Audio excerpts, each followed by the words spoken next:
Assalamualaikum warahmatullahi wabarakatuh. Selamat datang di Optimis Season 2 episode 1.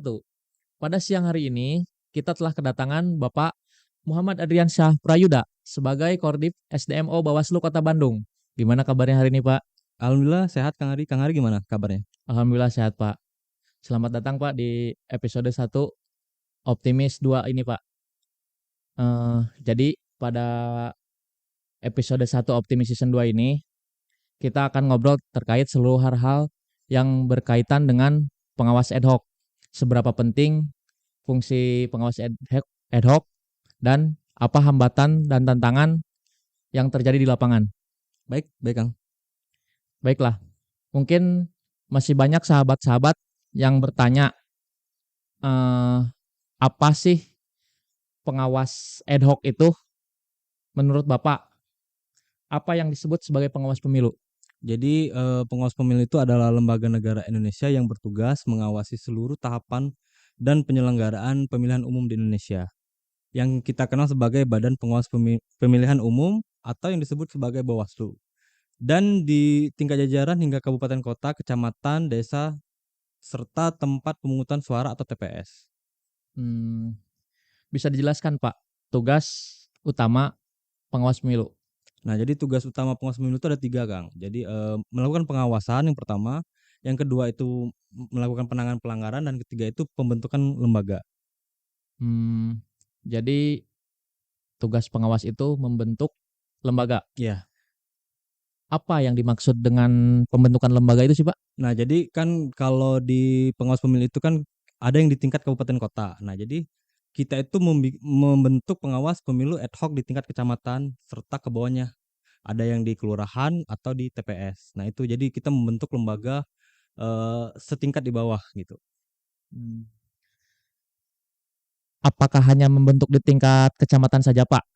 Atau apa sih, Pak, yang dimaksud dengan ad hoc itu? Jadi kalau pengawas ad hoc itu dia bekerja sementara atau hanya di tahapan tertentu. Jadi misalkan kayak di pengawas pengawas kelurahan desa atau PKD itu atau di pengawas kecamatan. Jadi kita tuh bukan cuma nontonin proses pemilu aja, Kang. Tetapi kita juga memastikan semua berjalan sesuai dengan aturan. Serta membentuk Panwascam. Panwascam lah yang nanti akan merekrut PKD serta PTPS gitu. Berarti bisa disimpulkan secara tidak langsung pengawas ad hoc ini menjadi ujung tombak dari pengawasan di Indonesia ya, Pak? Iya, betul. Karena mereka turun langsung ke lapangan. Iya betul, dan itu kan kita membentuknya pun juga sesuai tahapan tadi. Misalkan nanti by proses dia. Ketika misalkan nanti membutuhkan di tingkat kecamatan kita bentuk dulu. Nah, seperti Mmm, itu, Kang. wah, lumayan berat juga ya, Pak? Iya, memang berat sih Mhm. memang. Nah, untuk tantangan pengawas pemilu di lapangan itu apa sih, Pak, yang paling menjadi hambatan untuk pengawas pemilu? Ya salah satu contohnya itu ya tantangan terbesar itu tuh menjaga netralitas, Kang. Jadi misalkan contoh ketika pengawas pemilu itu dihadapkan dengan teman, tetangga, atau bahkan saudara yang menjadi caleg. Nah, itu kan harus dipisah antara tugas mereka sesuai dengan aturan atau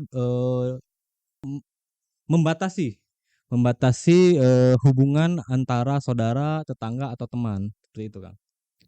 Jadi, Pak, eee, apa sih syarat untuk menjadi pengawas ad hoc di tingkat kecamatan, tingkat desa, maupun tingkat TPS? Nah, jadi Kang Hari, kalau untuk menjadi anggota Panwascam itu ada syarat khususnya atau umumnya itu sesuai Undang-Undang Pemilu atau Perbawaslu. Nah, yang pertama itu kalau untuk Panwascam itu minimal berusia 25 tahun, yang kedua itu memiliki integritas, yang ketiga itu tidak pernah dipenjara 5 tahun atau lebih, dan yang keempat itu tidak pernah menjadi anggota partai politik atau tim kampanye selama 5 tahun terakhir. Nah, kalaupun misalkan dia terbukti, dia harus mengundurkan diri dari jabatannya atau misalkan dia dari pemerintahan kayak gitu. Kalau untuk PKD itu ya hampir sama sih sebenarnya. Yang pertama itu warga negara Indonesia, nah kedua itu dia minimal berusia 21 tahun. Yang ketiga itu setia pada Pancasila, Undang-Undang 45 dan NKRI. Yang keempat itu memiliki integritas. Yang kelima berpendidikan minimal SMA atau sederajat. Yang keenam itu harus memiliki kemampuan dan keahlian terkait kepemiluan gitu. Serta mampu secara jasmani dan rohani serta bebas narkoba. Terus yang untuk PTPS ya, yang paling bawah yang uji tombak kita itu, yang pertama itu memiliki integritas, jujur, adil, dan berkepribadian kuat. Kedua itu mengundurkan diri dari partai politik, jabatan pemerintah atau BUMN atau BUMD setidaknya 5 tahun sebelum mendaftar. Nah, yang ketiga itu tidak memiliki ikatan perkawinan dengan sesama penyelenggara pemilu.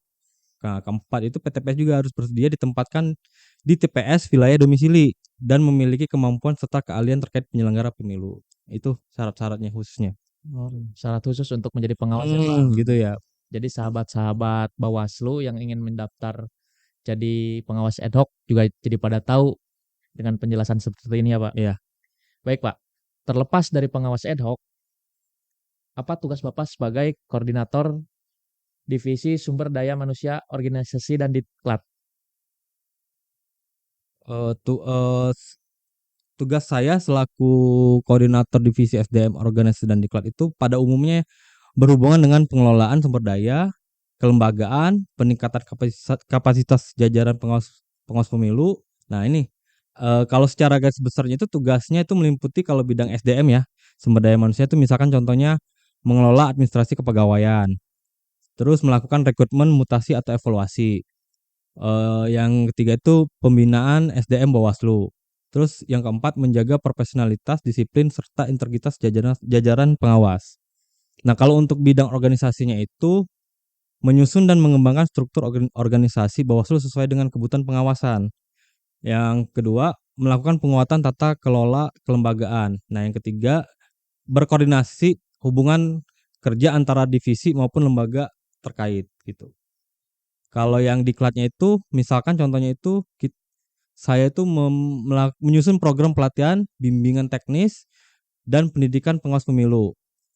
Kedua itu meningkatkan kapasitas dan kompetensi jajaran pengawas hingga ke tingkat desa atau kelurahan, serta yang ketiga itu mengembangkan materi pendidikan pengawasan berbasis kebutuhan di lapangan.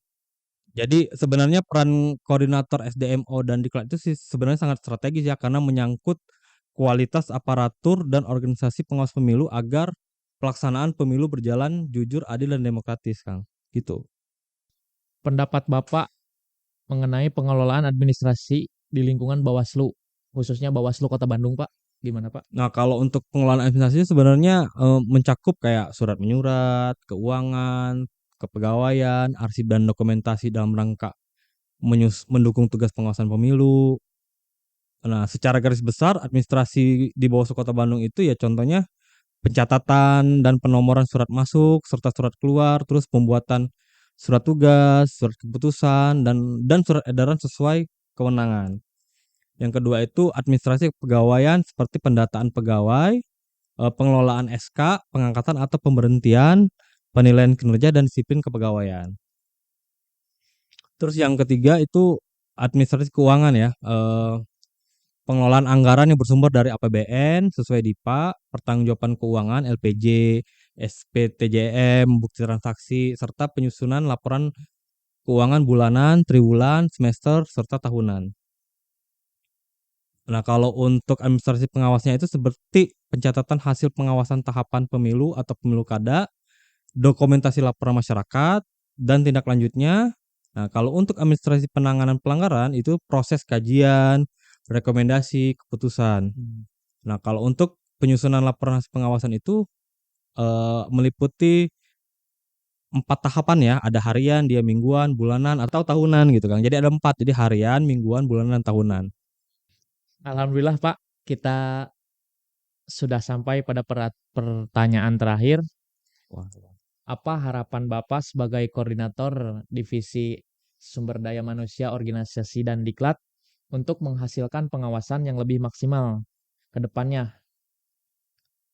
Harapan saya sih sebagai koordinator divisi SDM organisasi dan diklat, ya kami pada umumnya Bawaslu Kota Bandung itu berharap agar pengawasan ke depan dapat semaksimal mungkin, terutama dalam menghadapi pemilu mendatang ya. Yang kita tahu memang sebenarnya prosesnya itu nggak akan lama lagi, jadi kurang lebih sekitar 3 tahun ke depan. Nah, peningkatannya itu kan bisa saja dengan kualitas sumber daya manusianya, penguatan organisasi, serta program pendidikan dan pelatihan yang berkesinambungan. ya dapat diharapkanlah kinerja pengawasan akan semakin efektif, profesional dan berintegritas khususnya di Kota Bandung. Karena memang yang kita tahu lah Kota Bandung itu merupakan apa ya? Jantungnya Provinsi Jawa Barat kan begitu. Jadi semua politik di Jawa Barat itu adanya di Kota Bandung. Gitu, Kang. Baik, terima kasih sudah menyimak Optimis Season 2 episode 1 ini. Terima kasih kepada Bapak Yuda yang telah menemani saya di sini dalam acara Optimis ini. Siap. Terima kasih juga kepada para sahabat-sahabat Bawaslu yang telah menyaksikan video ini. Semoga obrolan hari ini bisa menambah wawasan sekaligus menginspirasi kita semua untuk berperan aktif menjaga demokrasi di wilayah Kota Bandung. Jangan lupa untuk ikuti terus episode-episode selanjutnya karena setiap Kamis akan selalu ada diskusi menarik mengenai kepemiluan, pengawasan, dan partisipasi masyarakat. Saya Hari Sugiarwo sebagai MC pamit undur diri. Terima kasih kepada sahabat-sahabat Bawaslu semua. Wassalamualaikum warahmatullahi wabarakatuh.